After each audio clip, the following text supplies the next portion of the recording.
Hi, in this talk, I'm going to talk about distributed distance approximation. This is joint work with Bertie Ancona, who was affiliated with MIT at the time, Keren Censor-Hillel from the Technion, Mina Dalirrooyfard from MIT, and Virginia Vassilevska Williams from MIT. So this work revolves around the CONGEST model of computation, in which we have a network of n nodes. Communication takes place in synchronous rounds. The initial knowledge of each node is only its immediate neighbors. We have unbounded local computation inside each node.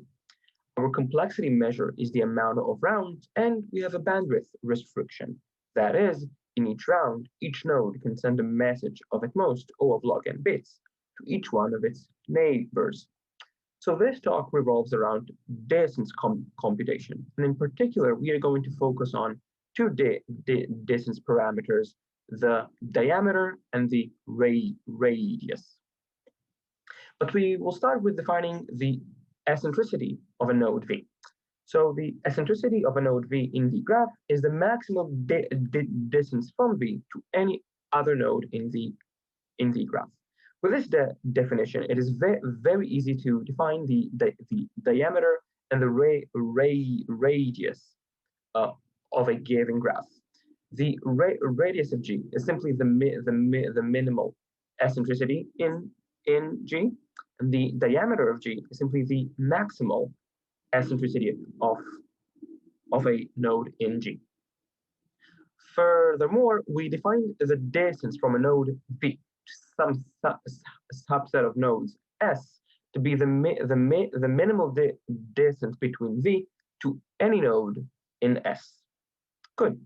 Now we can set our main result, which is that we show a near complete characterization of the trade-off between the approximation ratio to round complexity for the following distance parameters. For weighted diameter, for directed radius, weighted radius, and directed diameter. And here in the last parameter, we have a small caveat where we don't actually show a complete characterization, but there is a small range of approximation ratios which remains open. So let me be a bit more precise about what I mean by a near complete characterization, and actually state our results. So we have a graph here where in the x-axis we have the approximation ratio, and in the y-axis we have the round complexity. Things that will be marked in red indicate results of previous work, and things that are marked in purple indicate new results from this work. So we start off with weighted diameter, for which we know from previous work that any algorithm that computes a 2 minus epsilon approximation to the weighted diameter requires a near linear amount of rounds. And of course, well, not of course, but there is a corresponding upper bound due to the fact that the all pairs shortest path problem can be solved on weighted directed graphs in near linear time exactly. And now for approximation ratios beyond 2, it is known from previous work that any approximation to the weighted diameter requires square root of n rounds. Of course, up to polylogarithmic factors. We show that this is actually tight by showing an approximation algorithm in O tilde of square root of n rounds that computes a 2 plus epsilon approximation to the weighted diameter. Now for directed radius, for which it was known from previous work that any algorithm that computes a 1.5 minus epsilon approximation to the directed radius requires near linear time. And again, this is tight since the all pairs shortest path problem can be solved exactly in near linear time on weighted directed graphs. We show that actually any algorithm that approximates the directed radius within a factor of 2 minus epsilon requires nearly linear time. And we also show for approximation ratios beyond 2 that any approximation of the directed radius requires a square root of n rounds. And we also show that computing a 2 plus epsilon approximation to the directed radius can be done in O of square root of n time up to polylogarithmic factors. The picture you see here is exactly the same for weighted radius and for the same reasons as well. And so I continue on to directed diameter, for which we show that any approximation requires at least square root of n rounds. And we also show that one can compute a 2 plus epsilon approximation to the directed diameter in O tilde of square root of n rounds. However, the range of approximation ratios between 1.5 and 2 remains open for few to work. And due to lack of time, I will focus here on the approximation algorithms that I've mentioned. And all of these algorithms actually boil down to a single algorithm, which is a 2 plus epsilon approximation to all eccentricities in a weighted directed graph. And in particular, this gives us a 2 plus epsilon approximation to the radius and diameter as well, where the key technique here is to compute a set that is called a pseudo center, on which I will now elaborate. I'll start with telling you what is the center. The center of G is the node whose eccentricity is the smallest, that is, whose eccentricity is precisely the radius.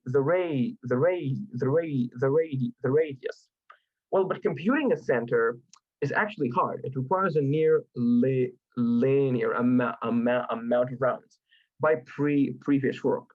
So an idea introduced by previous work is to compute a set of a small subset of vertices C that sort of mimics the role of the pseudo-center in the fact that the distance of every node V in the graph from the set C is at most the radius.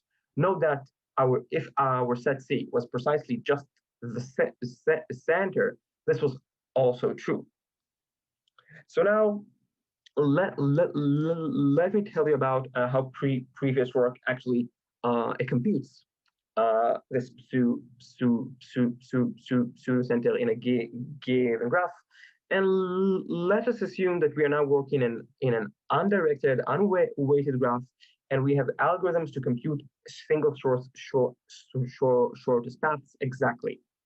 And so we start with a set W1, which initially equals V. That is the set of nodes in the graph. Then we sample some subset of nodes S uniformly at random of small size, of size theta of log n, and we add S to our pseudo center set C. Now we do the following. We consider the farthest node from S, A, which is this node here, where the nodes in green are the nodes that we sampled to S. And now we do the following. For each iteration I, for each node whose distance from A is at least the distance of A from the set S, we are going to remove it from WI, and we're going to call the remaining nodes WI plus 1, and we are going to repeat this algorithm, that is sampling and then finding the furthest node, and then removing nodes until no nodes are left. So for example here, we're going to continue on and on and on till no nodes are left in the graph, and all nodes here are white. Okay, good. Now I need to convince you that this process actually terminates sufficiently quickly so that we will have our set S indeed of small, our set C indeed of small size.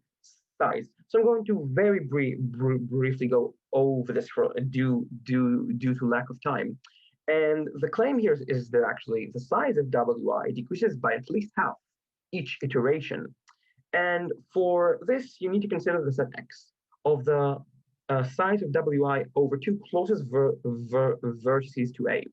And it's not hard to prove that with high probability, SI actually intersects S. So what we will have is that the distance of A from the set of nodes, which is WI without X, is at least the distance of A from the nodes in SI. And so all of the nodes in WI without X will be removed with high probability, which are at least half of the nodes in WI. And so after theta of log n iterations, our algorithm will halt. And so we will have a pseudocenter C of size theta of log square n. Now assume that we are actually given a pseudocenter C, and it is denoted here by the nodes in green. How do we actually compute the approximation to all eccentricities? First of all, we compute a single source shortest path from all the nodes in C, and then we consider the farthest node from C, and we denote its distance from C to be D. Now, each node, V, is going to approximate its eccentricity by D plus the maximal distance of V to any node in C. Now, let's see why this is indeed an A2 approximation to the eccentricity of V. So first of all, we see that D is at most R, because the distance of any node to the set C is at most R, and R is of course the minimal eccentricity in the graph. So of course that R is at most the eccentricity of V. And well, the maximal distance from V to any node in C is at most the eccentricity of V, because the eccentricity of V is the maximal distance from V to any node in the entire graph. So of course, the value that we have here is at most twice the eccentricity of V. Now, why is this value at least the eccentricity of V? Because note that in D plus max plus the maximal distance from V to any node in C, we can actually simulate a path. Well, not simulate, but the distance from we can get from V to each other node in the graph by at most this number of hops, because well we can get from V to any node in C that we need in this amount of distance, and from there we need to spend at most D rounds in order to get to our final node, and thus this is a A2 approximation. Now notice here that we heavily employed single source shortest paths computations. However, in the distributed setting, we currently do not have an exact algorithm to compute single source shortest paths in O tilde of square root of n rounds. And so we have to resort to approximations, which in turn will give us not a 2 approximation to all eccentricities, but a 2 plus epsilon approximation to all eccentricities. Furthermore, in our paper, we work with directed and weighted graphs. And because we are working with approximations, we need to define a more general notion of a pseudo-center in our work. What we call an approximate pseudo-center, whose definition you see here. Because computing a pseudo-center requires computations of exact single source shortest paths, but we can only do approximations. Now, the fact that we can only compute an approximate single source shortest path arises some complications in our algorithm. For example, if we take a look at a similar graph to the one we saw previously. So now assume we have a sample for our set S. These vertices.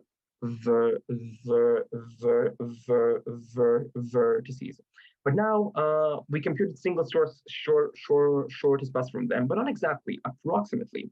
So what we actually got is that this node is the node which is farthest from the nodes we sampled. But this node is actually closer to them, which means that in the step where we remove nodes, it could be the case that we're actually removing less nodes than we need. And actually, this process might not get to an empty set as quickly as we need it. This is one complication. Another complication that could arise is that we are removing nodes who are, well, not sufficiently close to the pseudo-center, and we are treating them as if they're already good in the sense of closeness to the pseudo-center. But we show in our work this is actually not too big of a problem, and we can guarantee sufficient closeness to the sample set of the to the sample set, which is the approximate pseudo-center in order to get a 2 plus epsilon approximation to all eccentricities.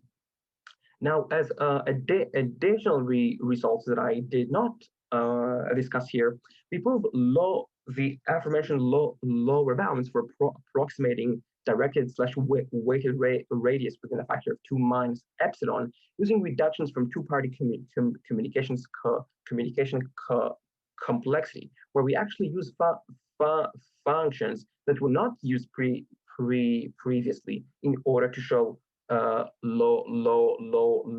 lower bounds for CONGEST using this framework. Furthermore, we consider a slightly different variant of diameter and radius, one that is well known in the sequential setting. That is the bichromatic diameter and radius problem, in which our set of vertices V is partitioned into 2 sets, S and T. And given some vertex S, we define the ST eccentricity of S to be the maximal distance from S to any node in T. And with this definition, we define the ST diameter to be the maximal distance, the maximal eccentricity, the maximal ST eccentricity of any node in S, and the ST radius to be the minimal ST eccentricity of any node in S. And our goal is to actually compute / approximate these parameters of eccentricity, diameter, and ray radius. And we actually show the first upper and lower bounds in CONGEST for these parameters. So to sum up, we have shown in this work a complete characterization of the trade-off between the approximation ratio to round complexity for weighted diameter, directed radius, weighted radius, and directed diameter, again with the caveat of a small range of approximation factors which remain open. As to open question is still very much not clear. What is the trade-off between approximation ratio to round complexity for the unweighted case of diameter and radius? Thank you.